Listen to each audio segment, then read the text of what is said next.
This is a list of just some of the things that Shockwave's done. I knew he was bad, but damn. Say hello to Shockwave.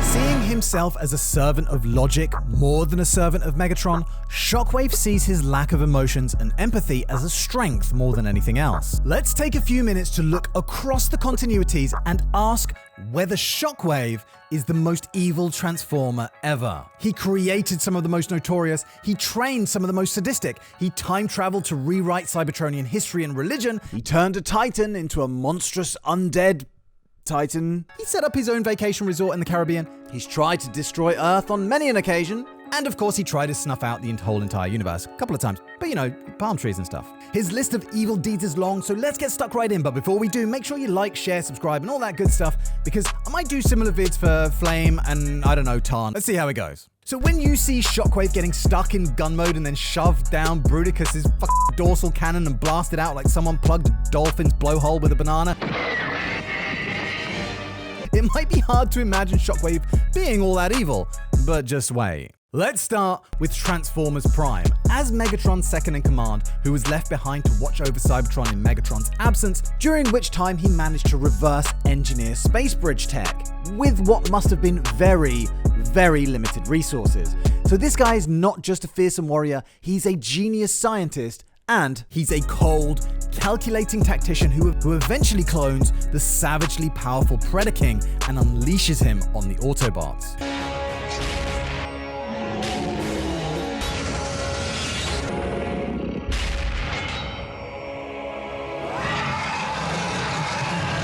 In the Marvel Comics continuity, he was commanding the ship that shot down the Transformers Ark and became stuck in tar after a confrontation with the Dinobots. He gained leadership when Megatron consumed Poison Energon. He killed a bunch of weakened Autobots and strung up their bodies, literally ripping this guy in half, and he decapitated Optimus Prime. And then he worked with Ratbat on the Club Con plot, which was, get this, running a holiday resort on a tropical island, which was actually a Decepticon war cruiser in disguise. He was going to use this base to drain energy from the Earth's ocean or something. I don't know, you know, it was fun while it lasted. Keeping it lighthearted.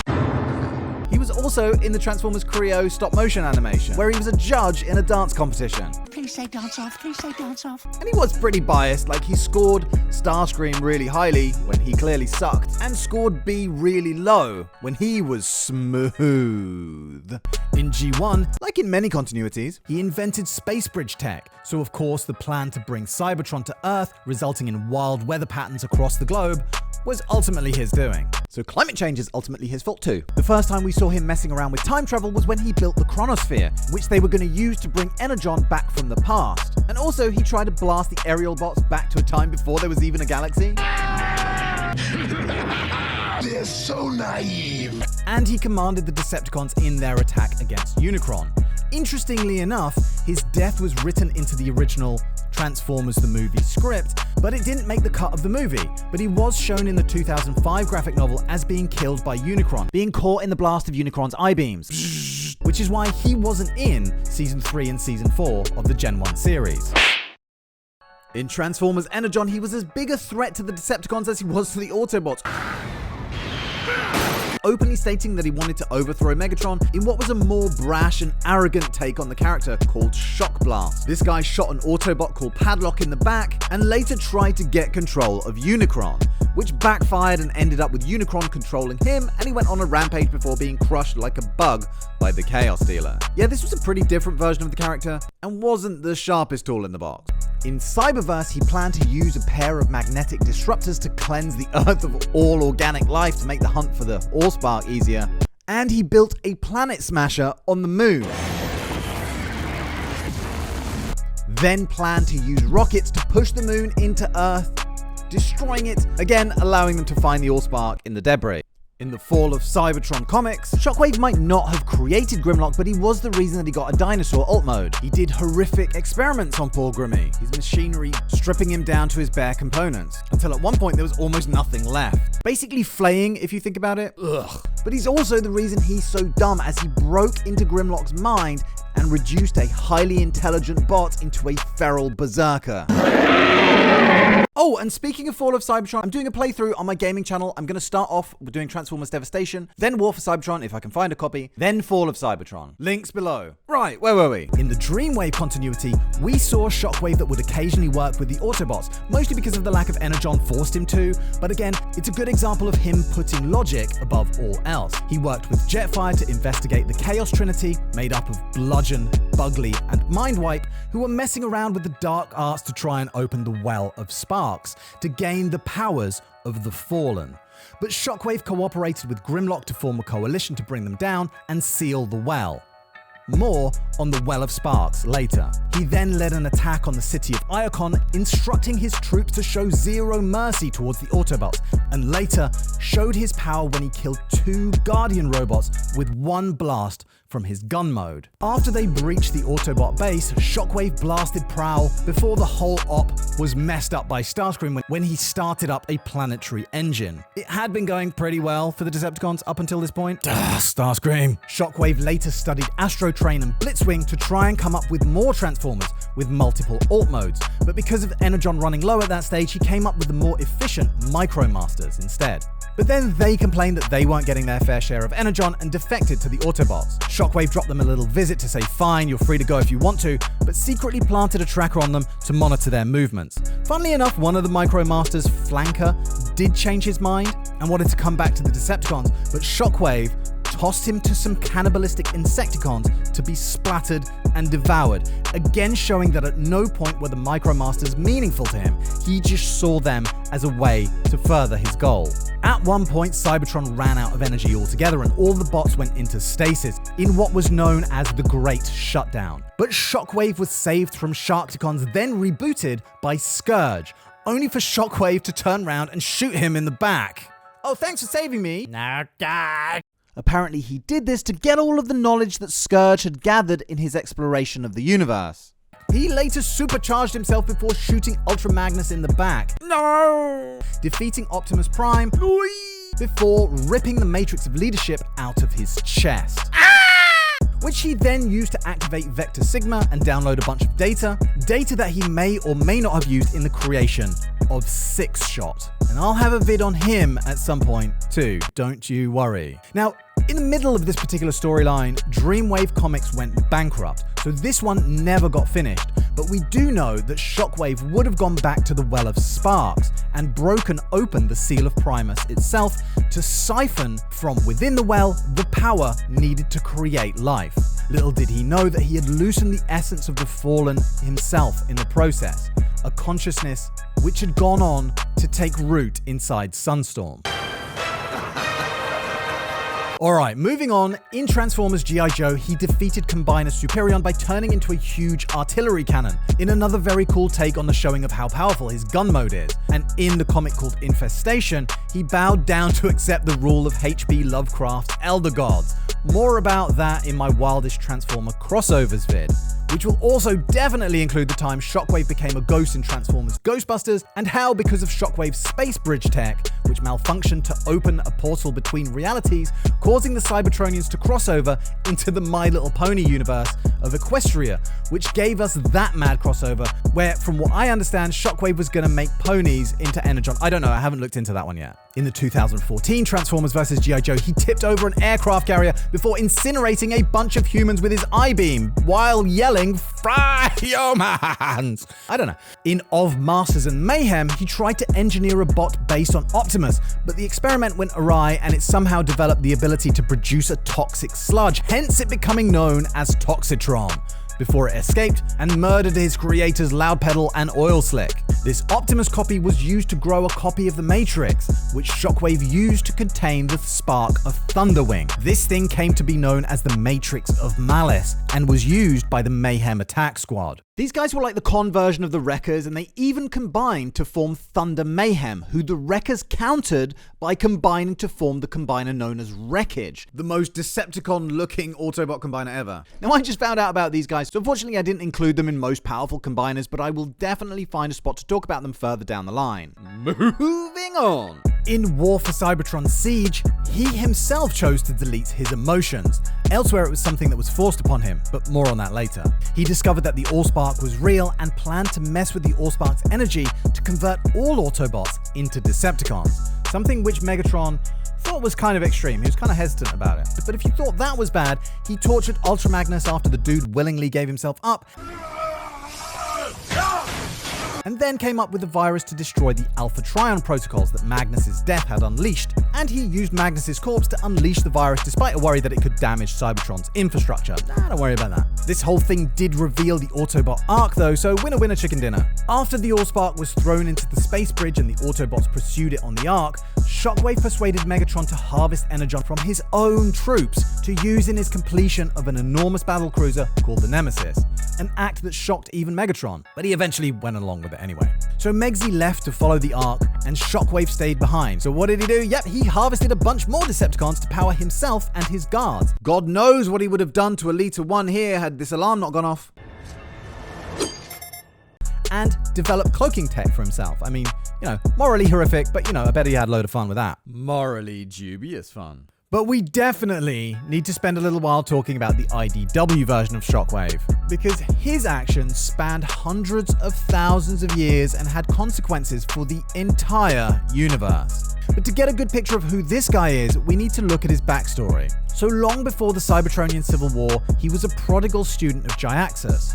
At this stage, Shockwave was far from the guy we know. He was pretty expressive and emotional, changing his color often and frequently having emotional outbursts. As the Cybertronian Empire grew, they needed more and more energon to fuel their expansion. Hearing of the prophecy of Dark Cybertron, Shockwave sets about creating a self-sustaining energy source, so started experimenting with ores created from distilled energon. Jyaxus was humiliated when his creation Monstructor was beaten by Omega Supreme, so Jyaxus left aboard an ark, leaving Shockwave to pick up his mantle, and he started studying ancient Cybertronian history, including the 13, being the first 13 Transformers created by Primus, each hugely powerful and a prime in their own right.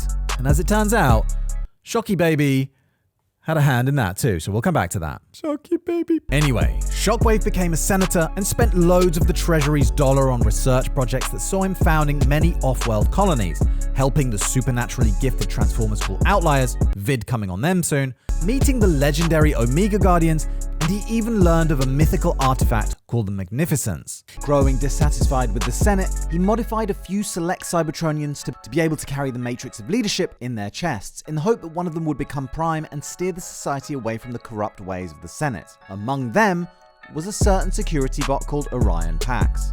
So Shockwave, a pretty productive member of Cybertronian society so far, right? The corruption in the Senate was proven when the current Prime Nominus was assassinated by Sentinel, with Senator Shockwave next on his list, basically because Sentinel hated Outliers.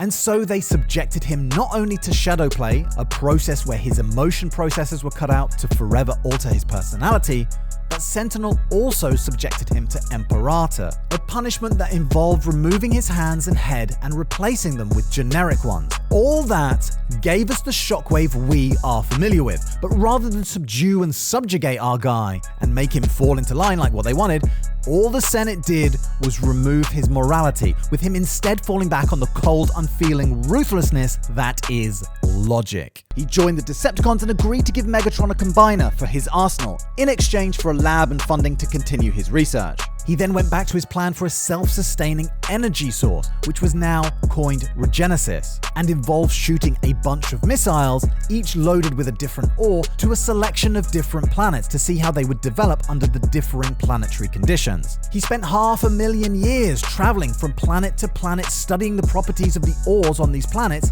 one including Earth. But just think about that, even in Cybertronian terms, that's a big chunk of years. That is the patience and meticulousness that we're talking about here. Anyway, he found that one ore had become a highly volatile explosive, one could suck the life force from everything around it, and one even had the ability to transcend time and give him brief glimpses of the future. Like he even shot Dreadwing dead just to test one of these ores, just to see if the ore would bring him back to life. Thankfully for Dreadwing, it did.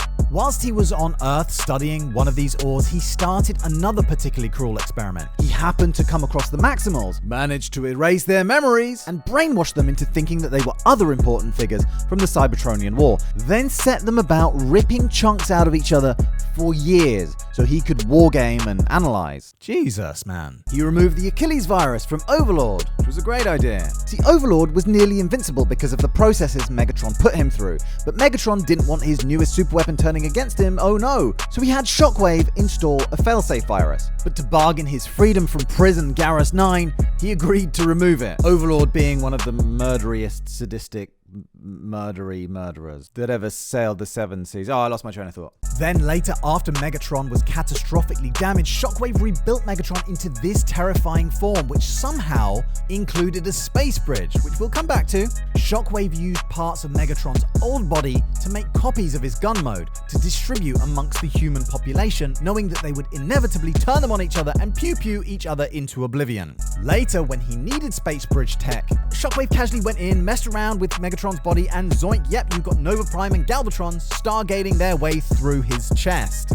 Interestingly, Shockwave was one of the few Decepticons that wasn't pulled into forming the colossal behemoth known as the Decepticon, when all other Decepticons were, and he just stood and watched as Megatron took it on by himself. Now, the reason he wasn't pulled into this was because the entity that took control of the rest of the Decepticons, the Devoids, used their belief in the Decepticon cause to take control of their minds. But at this point, at least, Shockwave didn't believe enough in the cause to be lured into this, his priority being what he saw as the survival of Cybertron. After this, he parted ways with the Decepticons and re-established contact with Jyaxus, and he awoke a Titan that had been slumbering under the surface of the planet Gorlem Prime. The Ore 2 began reacting with the ore within the Titan, which created a fearsome Necro-Titan, basically a zombie version of Metroplex, which, using Waspinator's Bee Stinger, yeah, you heard that right, Shockwave controlled to devastate the city of Iacon. Now, the reason he did this was to lure Metroplex back to Cybertron, bringing the Ore 7 with him, and in so doing, all of the ores that Shockwave had scattered across space were now on the same planet. Uniting the Ore 7 with the Ore 2 and Ore 14 put the power of life and death in Shockwave's hands. Merging Ore 6 with Ore 8 granted him control of the potential energy of all matter, and fusing Ore 1 and Ore 13 bent the fabric of time to his will. With all of this power now at his disposal, Shockwave set about his ultimate endgame, to collapse all of reality into a singularity the size of a pinhead, and use that to power Cybertron forever. All of the power of all of the stars, all of the planets and their molten cores, all of the lives of the universe crushed down to a single atom, to have their life forces harvested and slowly drained for eternity. Thanos did not have shit on this guy. Shockwave was only beaten because, as he used a time machine to start draining the energy of the dead universe, scattered random moments from his life began entering his head, and only his singular, cold, and unemotional focus stopped him from losing it altogether. It wasn't until the sight of Megatron renouncing and donning an Autobot insignia confused him for long enough for him to lose control of this vast power. He remembered who he was before he was subjected to Shadowplay and Imperator. He remembered his friendship with Orion Pax and came to realize what he had become, and eventually asked Megatron and Optimus to blast him so that he would be consumed by the power of the time machine. At least that's what everyone thought, because what it actually did was blasted him back in time, only by 12 million years though. There, he came across a guy called Onyx, wandering around looking after some beasties or something. Shockwave realized that this dude would later turn out to be one of the fabled 13 Primes, the first Transformer to possess a beast mode, in fact.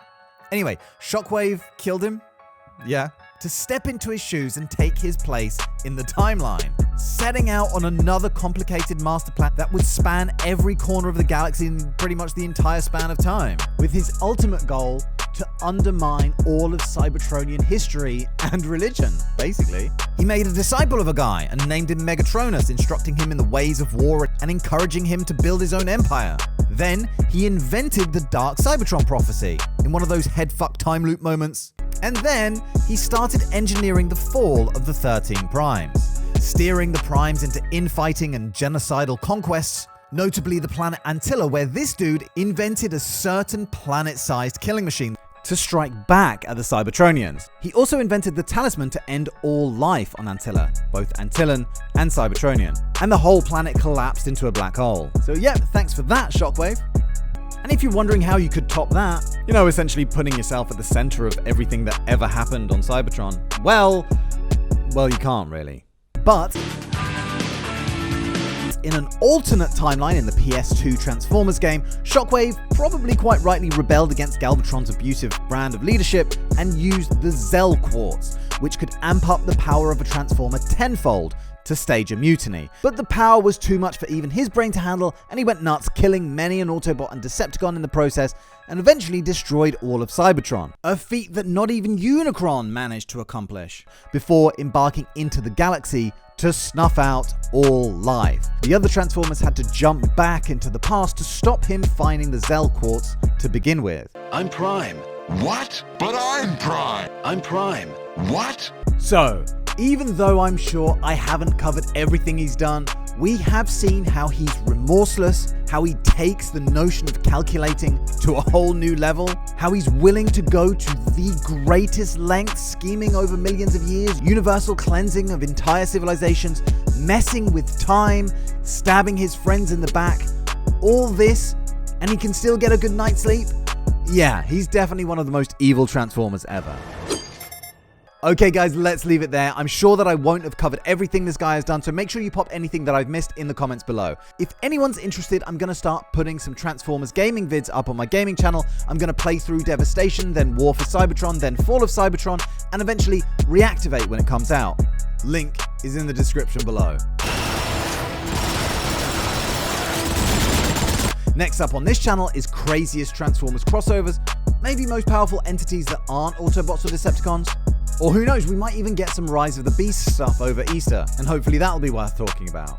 Guys, as always, thank you very much for taking the time to watch my videos, and I will see you very soon for the next one. Cheerio, bye!